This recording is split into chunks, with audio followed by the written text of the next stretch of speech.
Jadi di samping gua boleh diperkenalkan dirinya. Saya Afi dari Amnesty International Indonesia. Kita akan coba kolaborasi ini dengan Amnesty untuk ngebahas topik-topik yang lebih serius sih. Fokusnya adalah HAM. Ini sebetulnya nggak boleh kayak gitu ya, karena kalau di label serius itu yang bikin orang-orang alergi. Iya, itu malah bikin orang jadinya nggak mau lagi mikirin terlalu banyak tentang itu, udah berat hidup kan. Benar. Tambah berat lagi gitu. Karena Lady Gaga sendiri pun sangat serius dalam urusan untuk menjadi pop ya.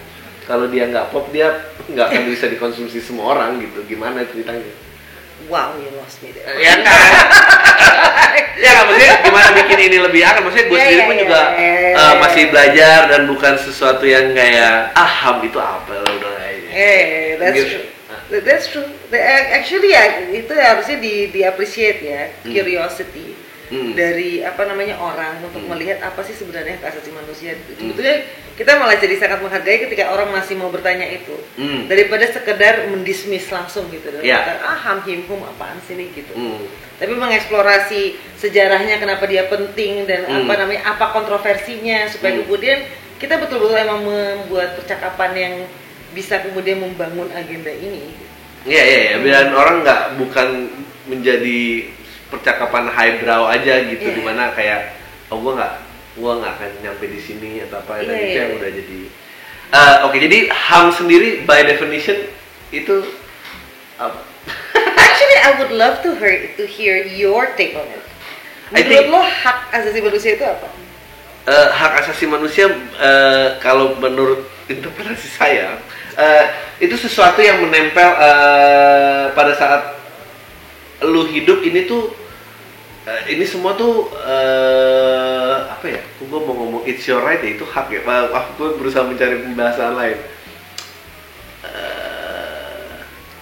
Ini syarat yang harus dimiliki setiap individu to live, like a standard of living. Seorang individu dikatakan hidup, dan dia nggak boleh kurang dari situ. Jadi kalau seandainya ya dia tidak boleh kurang dari situ. Iya, pokoknya intinya dia harus memiliki itu. Dia harus memiliki itu, iya betul. Tapi sebetulnya juga yang orang harus ingat juga hak asasi manusia itu nggak semuanya absolut. Jadi memang ada beberapa hak dan dalam beberapa kondisi tertentu yang dia bisa dibatasi. Jadi jadi dia bukan, nggak semua hak itu absolut loh. Itu yang aku berusaha bilang. Dan konsep hak itu juga berevolusi seiring jalan waktu. Dan ini. Tapi dia basicnya adalah ini. Apa hak asasi manusia itu adalah hak atau entitlement. Yang lu memiliki hak terhadap itu hanya karena lu manusia. Just because, karena lu manusia. Hanya karena lu manusia. Lu berhak akan itu. Iya. Ya berhak juga. Iya. Jadi hak asasi manusia itu dia itu basically hanya itu aja. Lu bukan karena lu harus bukan hanya karena untuk orang-orang kaya atau miskin, kaya, lu memiliki disabilitas dan lain sebagainya. Lu sebagai manusia, ketika lu masuk ke dalam keluarga Homo sapiens ini, maka itulah entitlement lo, itulah hak lu. Gitu. Yang basic tuh apa aja sebetulnya? Semua hak ya basic aja. Dan itu yang itu dia sesuatu konsep. Iya. Kalau seandainya kita bisa, dan itu nggak selalu gini aja deh, misalnya hak untuk hidup. Di kepala lo itu pasti harusnya absolut dong. Sebetulnya hak untuk hidup itu dia tidak boleh dikurangi ya, tapi dia boleh diambil secara legal. Ya, makanya ada hukuman mati. Walaupun hukuman mati sekarang lagi diperdebatkan banyak orang yang mengatakan bahwa death penalty itu harusnya di-revoke karena dia melanggar hak untuk hidup. Jadi harusnya ada progresi, ya itu yang disarankan oleh PBB, oleh Komisi Hak Asasi Manusia. PBB itu dia yang disarankan untuk kemudian ada progresi untuk menuju akhirnya nantinya tidak ada hukuman mati di dunia ini. Meskipun pertama kali ada itu also untuk membela pada zaman I don't know which era in what country death penalty waktu itu diestablishkan. Ada orang yang berpendapat yang daripada dia membusuk di penjara, it's more human. Oh, nggak pernah hukuman mati karena kayak gitu. Nggak pernah ada? Nggak kayak gitu pemikirannya. Hukuman mati itu lebih kepada selalu konsep eye for an eye. Eye for an eye. Iya. Selalu kayak gitu. Ada beberapa kalau atau apa namanya, lo berani mengusik, kalau dalam masa kerajaan gitu ya, lo berani mengusik raja dan raja dianggap Tuhan, maka dia bisa dihukum mati. Hukuman mati itu lebih kepada this power trip gitu, lebih antara pelucutan ya, kendali kuasa lo dan segala macam. Iya, dan juga apa namanya, atau ya secara absolut aja itu menjadi hukum itu menjadi alat balas dendam. Jadi dia bukan alat untuk mendidik, dia bukan alat untuk merehabilitasi, dia alat untuk membalas dendam. Jadi hukuman mati itu bukan karena saya belum pernah mendengar hukuman mati itu berlandas diadakan karena kasihan. Bahwa kemudian dijustifikasi karena kasihan itu beda lagi. Tapi menurut saya itu selalu justifikasi retroaktif. Orang pengennya ada hukuman mati, terus kemudian supaya ada alasan kemanusiaan. Why it makes sense? Iya. Tapi nggak pernah tuh yang saya tahu bahwa hukuman mati diadakan karena dianggap lebih manusiawi daripada penjara seumur hidup. Nah, by anyway, hak atas hidup itu dia apa namanya, dia pun yang dianggap sebagai suatu hak yang harusnya tidak dapat dikurangi, itu kemudian tapi bisa diambil untuk dalam saat-saat tertentu.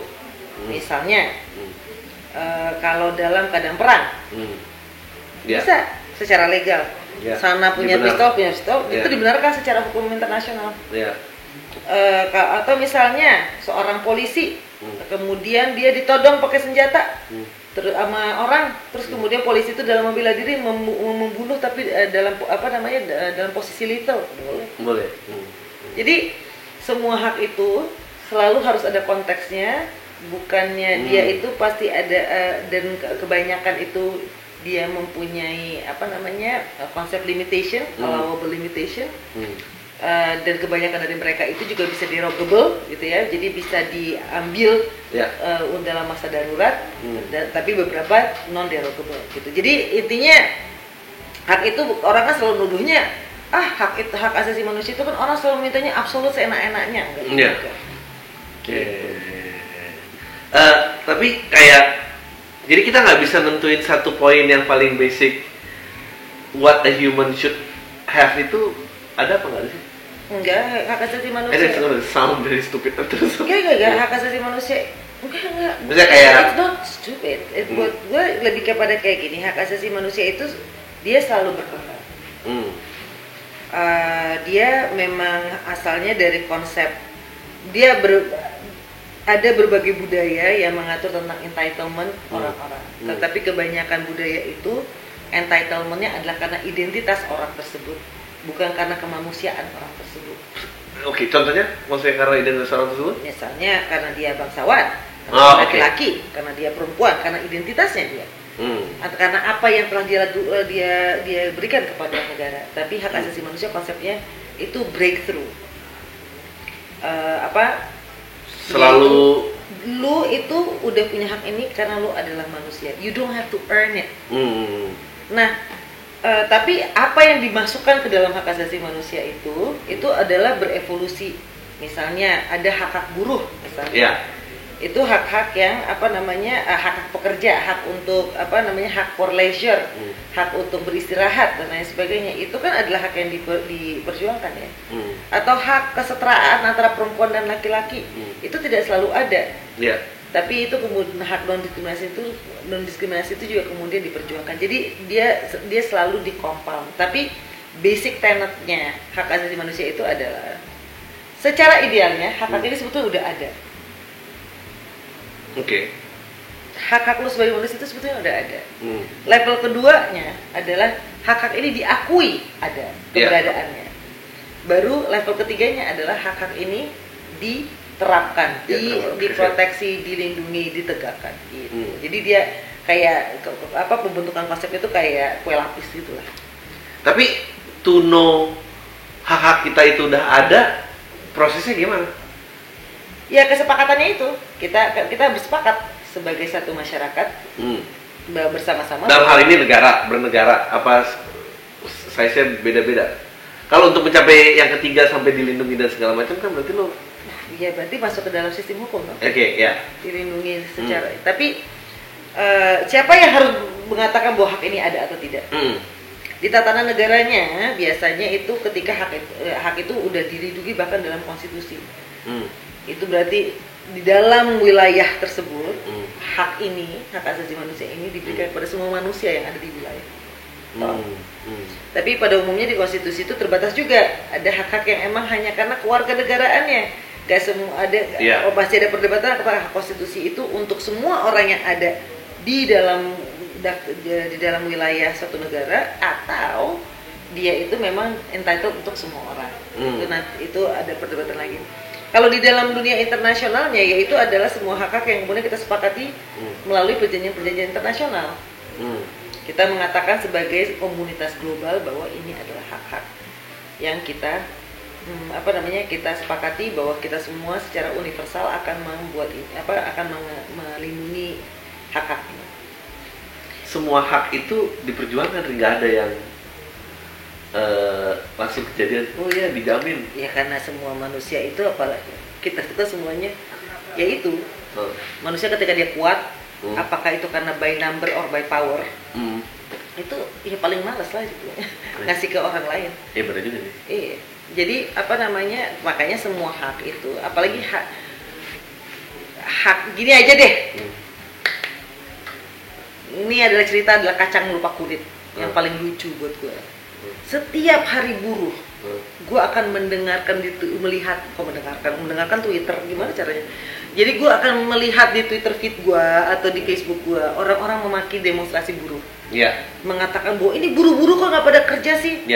Ngelunjak deh semua, nggak minta berani-beraninya minta. Jadi waktu itu yang paling lucu itu adalah ketika mereka memberikan breakdown kenapa mereka mau gaji minimumnya segitu. Ada yang bilang cicilan motor, terus langsung dibagi-bagi sama netizen kan. Buruh aja mau motor gitu, gue kayak gitu kan. Lucu karena sebetulnya orang-orang yang maki-maki ini adalah semua pekerja kerah putih yang adalah buruh juga. Karena definisi buruh adalah orang yang tidak mempunyai alat produksi sendiri. Selama lu masih kerja sama orang lain, itu buruh. Gerakan buruh dalam masa industrialisasi di Eropa itulah yang menyebabkan kita pertama punya hari Minggu, hari libur. Punya 8 jam kerja sehari. Kalau itu bukan datang sama dengan sekonyong-konyong gitu. Karena bos yang baik dikit ya. Bukan karena bosnya kayak itu kan semua bos ya ada semua bos semuanya 12. Berarti dulu ada era di mana bos terima karyawannya demo hari Minggunya harusnya libur, dan itu ide yang konyol. Oh my god gitu kan. Itu sama aja kayak perbudakan kayak gitu juga. Kenapa perbudakan harus dilepas? Allah, kenapa kita harus melepas orang-orang kita ini gitu? Mereka bekerja dengan perfect gitu kan. Wow. Itu. Apalagi yang good slave owner ya. Oh iya, good slave owner. What is the good slave owner? Oh, I own you but I let you sleep. And eat and do not sire my children. That's the good slave owner.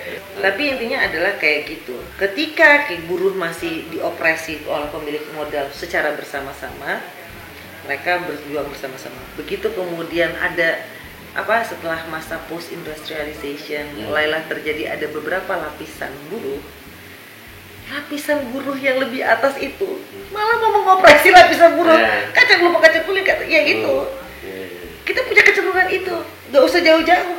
Jadi itu kenapa lu butuh hak asasi manusia, dan kenapa hak asasi manusia itu selalu constant demands. Karena orang itu begitu dia naik tinggian dikit, yang mau dia lakukan yang pertama adalah ngambil hak orang lain. Iya. Itulah kenapa hak asasi manusia harus diperjuangkan dan harus ditaruh di dalam hukum dan kemudian harus ditegakkan secara konsisten. Karena itu cuma dialah yang membuat suatu tatanan negara itu tidak jatuh ke dalam sistem opresi yang besar-besaran. Itu fungsinya. Orang selalu nanya hak asasi manusia, kenapa HAM-nya kayak gitu. Mereka lupa semua hak yang mereka nikmati sekarang itu adalah hasil dari perjuangan orang-orang sebelumnya. You are standing on the shoulder of another fighter. Dan mereka lupa bahwa kebebasan yang lo dapet ini itu kalau seandainya lo kemudian berusaha ambil dari orang lain, lo gak tahu besok siapa yang akan naik di atas lo dan ngambil itu dari lo. Sebetulnya itu. Iya, memang ya kayak tadi maksudnya I know bentuknya joke, tapi kan bahwa orang banyak banget gitu yang dinikmatin sekarang tuh they take for granted dan they always think that dari dulu emang juga udah kayak gini. Kayak misalnya tadi contoh hari Minggu libur tuh adalah contoh yang perfect banget gitu. Kita ya lupa bahwa dulu ada loh yang nggak ada 8 jam sehari dan 7 hari kerja tuh ada gitu. Iya, dan gue masih hidup di dalam saat ketika hari kerja itu masih 6 hari seminggu, kawan. Gue juga masih graduate sekolah yang 6 hari seminggu. Yang sehari, hari Sabtu gue masih pramuka gitu, ada kawan. Anak-anak sekarang nggak ngerasain. Dia nggak sadar ada gerakan, ada gerakan tentang kehidupan berkeluarga, anak itu mempunyai hak untuk bermain, itu kan adalah diskursus hak yang kemudian akhirnya berhasil ditegakkan. Tapi begitu itu menjadi sesuatu yang kita anggap udah menjadi entitlement kita, dasar manusia, kalau itu nggak dilindungi secara hukum, tidak dicek secara melalui hukum HAM gitu ya, mesti dasar manusia. Begitu itu gue merasa itu adalah entitlement gue. Hal yang lebih menyenangkan tahap kedua adalah memastikan bahwa itu bukan entitlement elu. Iya, itulah kecenderungan gilanya manusia. We're just that kind of animal. I think we are a very ambitious species. I mean that. Maksudnya there is a good and bad thing about it. Gue tuh jadi mikir, ada nggak ya hewan lain yang pengen mencederai sesama gitu kayak? Kalau even animal aja kayak nggak ada yang gitu. Kita kan kadang-kadang suka bilang bahwa kayak gitu ya. Tapi misalnya kayak gini kan, berapa puluh tahun yang lalu orang akan bilang kan, misalnya tentang tentang LGBT.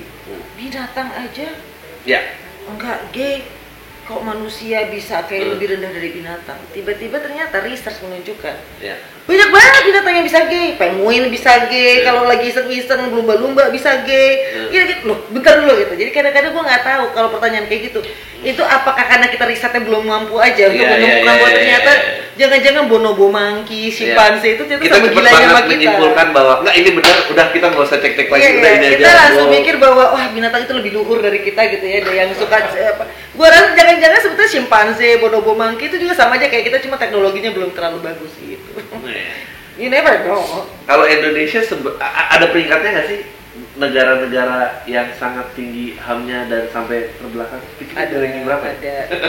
Ada Freedom House tentang kebebasannya, ada segala macam, ada tingkat korupsi segala macamnya. Kita nggak terbaik dan kita nggak terburuk loh.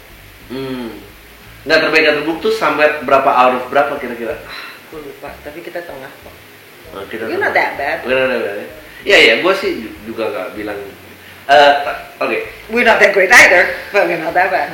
Gue tadi mau bilang kayak ada nggak sih HAM yang udah diaplikasikan global dan dilindungi, yang baru ya, jangan kayak hari Minggu ya, itu kan global ya, jangan sejauh itu. Atau kayak yang within the last 10 years yang kita tiba-tiba secara dunia akrab sepakat dan dilindungi dan di-establish. Karena hukuman mati belum, ya kan? Air lagi. Belum. Air malah mundur kita. Air malah mundur, bro. Untuk privatisasi air kalau di Indonesia, terus habis itu juga akses terhadap air bersih itu semakin menurun di dunia berkembang. Itu dokumenter di Netflix yang tentang air tuh gue bikin deg-degan. Gue kayak, gue semoga 20 tahun lagi mati aja ya, kayak, karena kalau air udah habis, karena mestinya pokoknya dia bilangnya gini, argumennya adalah mestinya air itu mengikuti hukum kapitalisme. Dia nggak bisa dianggap unlimited sources. Dan yang sedihnya, semua harga yang kita keluarin itu nggak pernah mencakup harga air. So people take, tapi nggak pernah tahu baliknya. Dan kita udah hitung seberapa kota ini, dan termasuk Jakarta, Indonesia, terus gue kayak wow. Iya. Nah, itu gue sih takut sih kalau Apa misalnya contoh yang diperjuangkan dan orang akhirnya sepakat?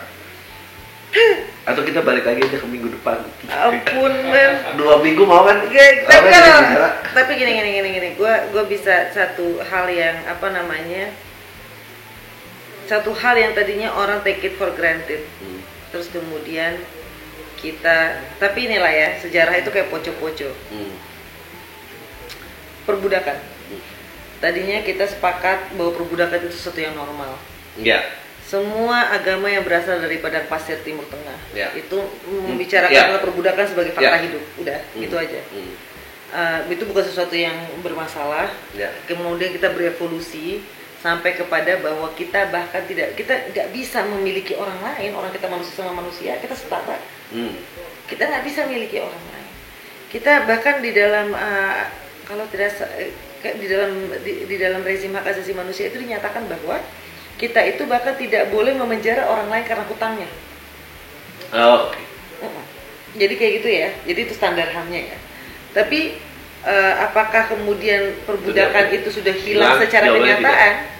Sekarang udah ada modern day slavery kan, di mana orang-orang itu dipekerjakan dengan gaji yang sangat minimum dan kemudian terikat oleh debt bondage sehingga kemudian mereka tidak pernah lepas. Jadi mereka tidak lagi dimiliki dengan secara sertifikat kepemilikan. Atau kayak convenience store yang nahan ijazah gitu kan, atau ya TKI yang ditahan paspornya. Iya. Jadi itu intinya bahwa ya, tapi kita semua tahu idealnya adalah bahwa tidak boleh ada perbudakan.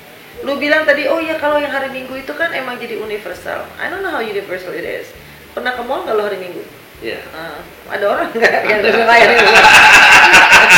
By the way, lu orang pertama yang gue dengar kali lu nyebut kalimat monopoli di mana-mana nggak kedengaran kayak orang gila. Gue the only frase itu selama ini gue dengar kayak yang nyebutnya pasti orang gila, nggak tahu apa yang dia omong. No, it's true. Kalau dari tinggi Amerika aja misalnya, monopolinya. Mereka itu monopoli sistem online shopping online itu loh. Ya. Sekarang dikuasai oleh Amazon. Ya. Dia yang mengendalikan pasar. Indonesia monopoli. Coba cek our aviation businesses. Dan apa dampaknya sama harga yang harus kita bayar dengan tiket baru-baru ini. Gitu. Monopoli yang monopoli itu adalah mudarat, dan itu yang sebetulnya salah satu yang tidak diperbolehkan di dalam kapitalisme. Jadi kalau ada fungsi negara sebagai referee yang harusnya minimum, itu salah satu fungsi minimumnya adalah justru mencegah monopoli. Gitu. Jadi gue menyarankan lo baca buku itu dan kemudian mari kita berbicara lagi. Jadi orang kalau seandainya mendemonisasi kapitalisme langsung gitu ya, tanpa mengeksaminasi dia sebetulnya bermaksud untuk apa dan kemudian mengattack secara ideal dia harusnya seperti apa. Nah, ya, gue bukan bilang bahwa kapitalisme yang sekarang bagus. Gue bukan mengatakan bahwa Bretton Woods sistem yang kita dapatkan dari Perang Dunia II ini adalah bagus. Justru menurut gue adalah semua sistem ini udah interpretasi kapitalisme yang salah, yang kemudian memberikan pur yang terlalu luar biasa kepada orang-orang yang kaya, negara-negara yang kaya. Oke, dan ini udah berapa lama? 8. Oke. I think this should be the last. Yes. Okay. Sampai bersambung kita ke topik-topik berikutnya. Kita akan ngobrol terus sampai. Dan kalau memang hak asasi itu adalah entitlement, ya buat lo ini. Kenapa kita sebetulnya apa sih yang dibutuhin untuk seseorang paham bahwa aware akan HAM? Kenapa itu menjadi sesuatu yang gimana? Nggak semua orang sadar akan HAM. Menyebarkan itu tuh susah, pemahaman ini dan awareness ini tuh susah apa gampang? Dan kenapa orang nggak langsung buy in? Oke, gue setuju dengan yang diperjuangkan ini. Dan kalau semua orang, pertama adalah orang itu akan membela hak asasi manusia dirinya, dan pertama orang itu hanya seperti yang orang itu cenderungnya adalah merasa bahwa hak asasi manusia yang harus dibela adalah hak saya sendiri aja, hak orang lain bentar dulu. Atau kita bahkan menolak, ini banyak banget, kita menolak atau mengatakan bahwa orang lain mempunyai hak itu hanya karena dia manusia. Oke, gue refresh-nya. So, bagaimana caranya bikin orang lebih compassion? I don't, that is the wrong question. Karena menurut gue justru itu yang masalahnya. When you think that human rights is given for charity, that means lo nggak merasa orang yang punya hak, orang lain yang punya hak itu adalah your equal. Dia ada dua-duanya tuh pada belas kasih lo. Tapi kan susah banget dong. How gimana? Misalnya let's say kita fight for the rights of women. Ya. Ya, let's say. Tapi tanpa berpikir kesiannya perempuan. Compassion gitu. Jadi pola pikir harus gimana? Ini banget loh. I thought compassion is a place to start. Bukan compassion ya, tapi lebih kepada mungkin empathy. Okay, empathy. Walk a mile in the shoes of the person who you think do not have that right. Baru lo boleh ini ya. Lo nggak boleh juga, tapi tetap paling nggak kalau untuk memotivasi lo walk a mile lo coba walk a mile. Maksud gue kayak enggak, kita semua itu intinya adalah jadi gini, misalnya ada orang yang pernah bilang sama gue kayak gini ya, wah gila lo Vi, kalau kayak gitu caranya ya udah kita nggak usah dong ngasih apa namanya charity ke kaum duafa segala macam. Iya. Terus gue kayak hah gitu. Kalau seandainya di dalam dunia yang ideal, yang pemerintahnya bisa menjamin semua hak asasi manusia orang lain, idealnya kita nggak punya kaum duafa. Ya. Adanya kaum duafa, kaum yang sangat miskin dan lain sebagainya itu adalah indikasi bahwa kita masih gagal untuk membuat sistem pemerintah yang menjamin hak asasi manusianya. Tapi untuk melalui sistem kayak gitu, maka kita harus mempunyai sistem yang pemerintah yang jujur, bersih dan memajak dengan besar. Tapi apa halangan yang paling besarnya? Orang-orang yang kaya itu malah orang-orang middle class, upper class malah gak suka dipajak gede-gede sama pemerintah. Iya, itu ya. Iya. Nah, padahal jadi mereka maunya dengan dengan semangat mendorong itu adalah gue maunya ngasih sama orang miskin karena gue belas kasihan sama dia nih, karena dia di bawah untuk bayar ini gue di surga kursi gue di surga, bukan karena kita semua adalah sama-sama manusia, jadi gua akan memberikan pajak gua kepada negara kemudian meredistribusikannya supaya kita semua memiliki jejakan yang setara.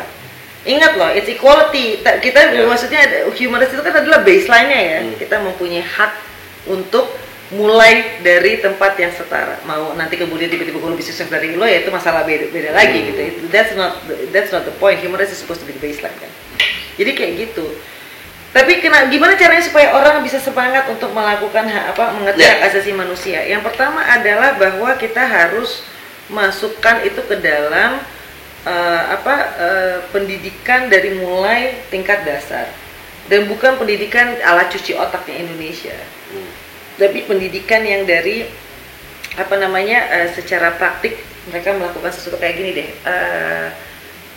Saya tuh berkesempatan sekolah di Norwegia, dan Norwegia itu dia mereka menghormati hak asasi manusia luar biasa sekali. Tapi pajaknya juga luar biasa sekali. Betul. To uphold right, you have to go a lot of money. Tapi intinya adalah dari kecil mereka itu diajarkannya, kalau lu paling pinter, lu mempunyai tanggung jawab untuk membantu anak yang paling bodoh di kelas. Kayak gitu. Supaya semua orang belajar dalam tatanan yang rata. Mereka dari kecil belajarnya ada pemerintahnya kemudian mengatakan bukan cuma omong kosong bilang perempuan dan laki-laki boleh bekerja. Pemerintahnya kemudian mengadakan Barnehage gitu ya. Jadi mereka dari mulai orang tuanya tuh boleh 1 tahun off. Setelah anaknya umur 1 tahun mereka boleh menitipkan selama bekerja di penitipan anak yang dikontrol oleh pemerintah. Nah di situ mereka kemudian diajarkanlah nilai-nilai hak asasi manusia itu, nilai-nilai kesetaraan dan lain sebagainya. Ketika mereka beranjak dewasa, mereka itu ada yang tanda akil baliknya itu adalah kalau mereka yang Kristen itu mereka lewat proses baptis dewasa. Tapi untuk yang tidak beragama atau yang beragama non-Kristen, mereka itu mengambil civic education namanya. Mereka belajar tentang kewarganegaraan, bagaimana cara menjadi warga negara yang baik, tentang hak asasi manusia. Lalu kemudian setelah 6 bulan mereka atau berapa bulan, mereka kemudian diluluskan di balai kota dengan pakai baju tradisional. Semua penjelasan gue yang panjang ini mengatakan bahwa hak asasi manusia itu hanya bisa diajarkan ketika dia dimasukkan, dijahit ke dalam sistem kehidupan lo. Dia juga tidak bisa menjadi sesuatu yang organik di luar yang kemudian lo cocok-cokokin orang tanpa ada aplikasinya di dalam. Dia harus menjadi nafas dari hukum lo, nafas dari kebijakan pendidikan lo. Gak bisa kita bikin ada kelas hak asasi manusia. Tapi abis itu kemudian semua orang itu kelas hak asasi manusia semuanya, tapi kemudian semua orang itu tapi kemudian di dalam sekolah itu mempraktekkan diskriminasi. Misalnya kayak gitu. Nggak bisa nggak bisa dari mulut itu tapi kemudian sistem yang diterapkan itu beda lagi. Hak asasi manusia itu hanya bisa diajarkan kalau kita bisa bersepakat untuk melakukan ini bersama-sama. Wow, I think that's a good note to end the first episode. I think the next kita akan ngobrol lagi. Banyak banget gitu ya. Thank you. Terima kasih sekali, saya senang sekali. Gua nggak tahu lu senang apa enggak. Pusing kan lu pusing. Pusing. Lu narsum pertama yang gua ngomong sesuatu nggak pernah ada yang disetujui. Tapi I do agree a lot. Seriously. No. I do agree. I at least not agree, but I do understand where you're coming from. Yeah. No. Yeah. Tapi maksudnya itu a compliment di mana kayak gue selalu bilang kalau lu ngerasa lu paling pintar di dalam ruangan ya lu harusnya udah ganti tempat teman main sih. Iya.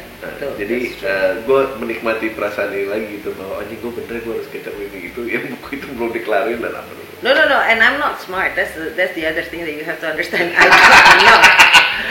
I'm pretty much the idiot in the office. So wait until she brings the other big guns. This is a taster. Ini baru taster ya. Oke, thank you banget. Kita akan ngobrol lagi. Mungkin gue nggak tahu ya. Kita enaknya 2 minggu atau 3 minggu kali ya. Gue pengen ada sih tiap bulan dari Amnesty. Ini dia yang ini. Kalau if you're okay with it. Dia mah